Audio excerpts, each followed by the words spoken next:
All right, Rippers, good to see you guys. Glad to have you back. I hope you guys are all having a good Tuesday. I know I am. It's kind of nice out. It's not real super hot. It's not real super cold. It's kind of like a little cloudy, so you get some shady times.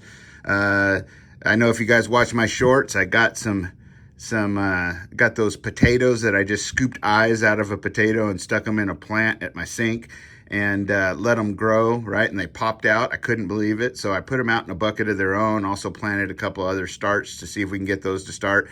It's kind of funny. I'm hoping this year is better than last year, because what's frustrating is if you look at our forecast, it says by, our 7-day forecast, by this weekend we should be in the high 80s, right? But then again, I get an alert on my phone about possible freeze warning tomorrow night. So I never know what to think, never know when to start. I think we're at that time where I'm probably a little bit late, but probably safe to go. Wasn't sure if I was going to do a garden this year or not. Kind of got a mess out there because the year before was terrible because of the summer. Couldn't get much to sprout. Things didn't want to grow real well. It just was an all-around terrible year for gardens, and I think a lot of you felt that too, depending on your area. Some people had great luck, but that being said, I'm going to give it a shot, but I got a lot of work to do out there. I got a lot of weeding and pulling. I got things that are edible growing out of the pathways, right? I mean, things went crazy out there, just naturally doing their thing, spreading their seeds. I got a garden growing whether I like it or not. So I got to go out there and clean things up, cut things back, and get going. Hopefully if you guys want to see that, put it in the comment section, and I'll see what I can do about sharing that all with you. I really do enjoy those gardening videos and whatnot like that. Get you out, get you moving around, get you growing something, feeling like you did something positive, right? Like you accomplished something to keep costs down food-wise, to also put food back for a rainy day, all those kind of things we should be doing. Now, as you guys know, I also do a hunt for ammo video. And as you can see right here, if you live in the Northwest, and you have a Buy Mart in your area, then good for you, because they're running a sale right here that seems like a good price on sales, but the box they're showing right here is 20 cartridges. Now, if this is the prices for 20 cartridges, now it doesn't say that on each one of these, except for up here, all ammo incorporated, 20 count, jacketed hollow point. So my thought is that these are 20 rounds. So be careful of this, because you'll look at this and you'll say $8.49, that's a great price for 9mm. But if it's only for 20 rounds, that's really like almost $20 a box if you got a 50 rounds worth, right? And that's not, or over that, that's not a good price, right? So that being said, if you look, they're also running other ads in here for more bulk stuff. And right here, you've got 10mm for $19.99, which that's not a bad price for 50 rounds of 10mm. And they've got Blazer back here for $11.99 for a 50 count, 115 grain. So these are better deals in the 50 round boxes. So I'm going to go there and I'll be sure to report back to you guys on the hunt for ammo on what kind of sales they have on 50 round count boxes, because quite honestly, for this company right here, Ammo Incorporated, it's a fine ammo, but not worth those kind of prices. So that being said, I'll let you know what we find. Like, that's worth it, and I'll probably get a box of 10mm, and I'll probably get a box of 9 here. I wish that was 124 grain, but maybe they'll have the 124 for $11.99. That's not too bad. So that being said, what this video is really about is about the carry gun that I have. As you guys know, I've got a piece, as you can see, we're unload clear, there's nothing in there. I carry a P365 XL, has a Harrington comp on it, a true barrel that's threaded, so I can either have my comp or my suppressor on it. I also have a hole there because I adjusted it. It doesn't come with that hole in it normally. If you can see that right there. There you go. Right? And it goes into that first port. Don't be afraid to do things like that if you're handy and have the tools to do it, because you can improve things a little bit. Now, it probably voids the warranty, but it's not a big deal on this comp, because nothing's really going to happen except for it to work better, in my opinion, that is. Now, I got night sights on it. It came with night sights. And I got a TLR6 with a light laser. Now, a lot of guys out there will tell you, don't mess around with your firearms that you're going to carry. Leave them stock. And, you know, there's some logic behind that, because if it works well, and they've done a lot of research and development to make sure that they're selling you a reliable weapon that works well, so that you, when you need it most, have something that's going to work. And that's a sound advice. But how many times have we all bought one stock that doesn't work, that we end up having to funky fiddle with and to get it to work, right? The key is a lot of times you can make adjustments to your firearms to improve them, but you have to test it. And you've got to test it a lot, right? You got to not just put 10 rounds through it or a magazine through it and call it good, right? You got to test it with different ammos.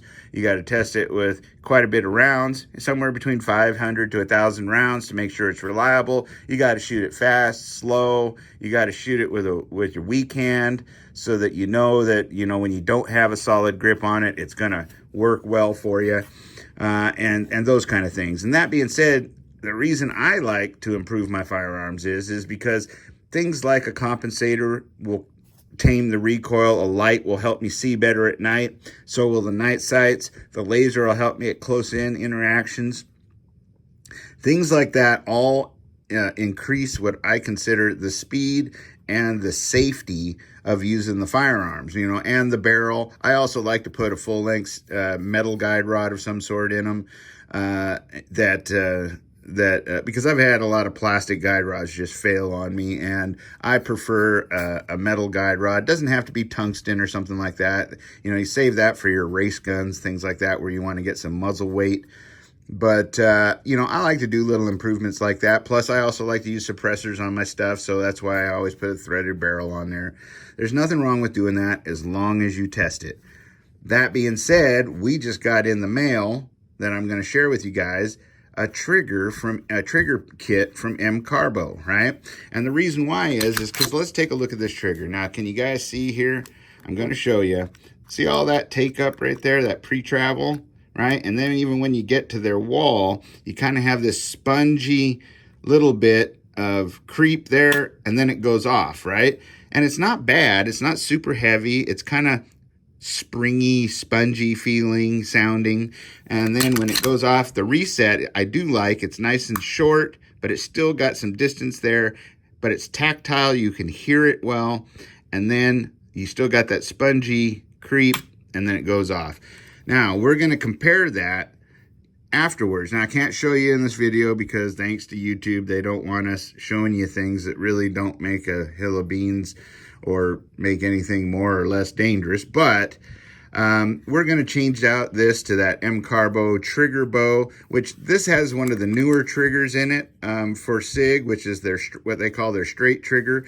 But the MCARBO will bring this back to about here to eliminate a lot of the pre-travel in it, right? And you'll be able to adjust the over travel and the reset. So that being said, you'll be able to fine tune it. It'll also bring this trigger down to about 3 to 4 pounds, which is really nice for a carry gun, in my opinion.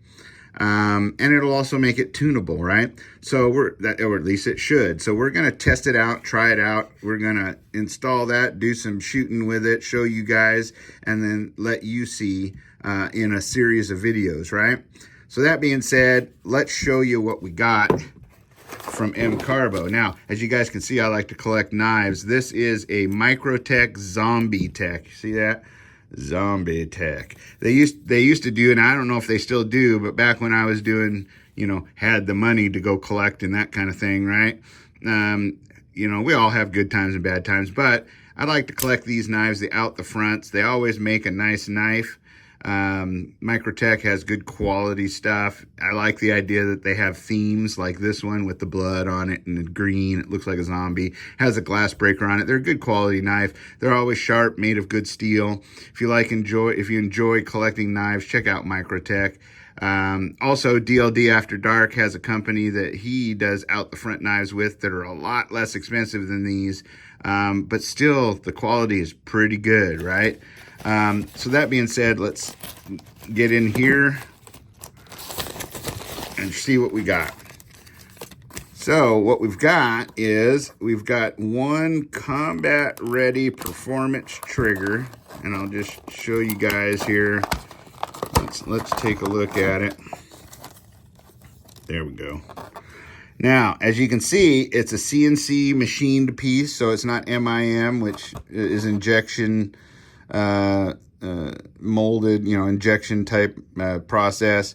This one's going to be more precise. It's going to have smoother edges, finer tolerances. It also has right there, you can see right there, that hole, there's a set pin in here or a set screw to adjust the over travel. It should be more precise. It's also a nice flat trigger, so that should be nice. I like flat triggers a lot better. They feel, just a flat trigger alone, if you were just to change this part, it'd probably feel about half a pound lighter, right? Plus you'd be able to adjust the over travel.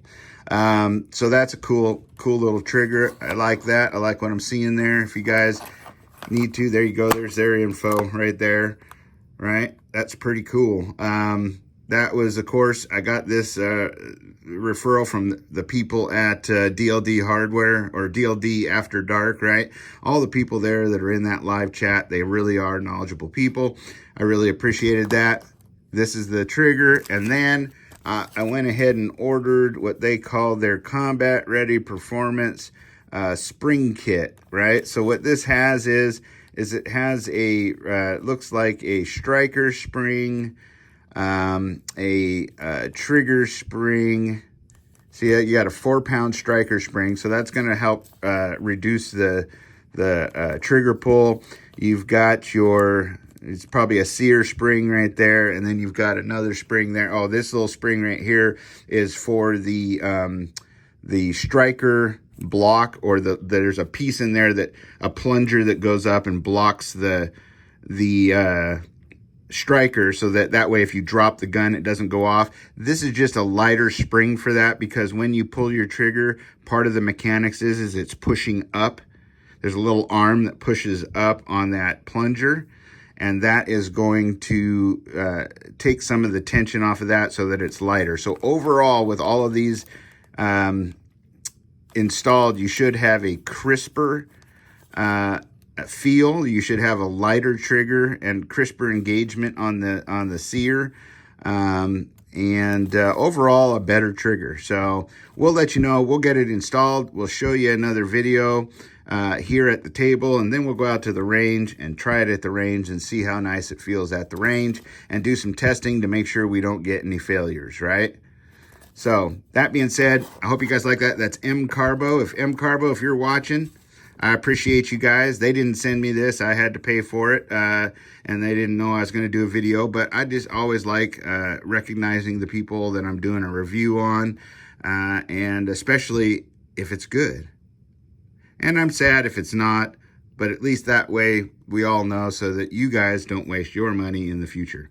So that being said, we'll put that sharp ouchie away. And until next time, be safe, be secure, always be aware of your surroundings, and be getting ready and prepared for anything that may come your way, right? Adios and aloha.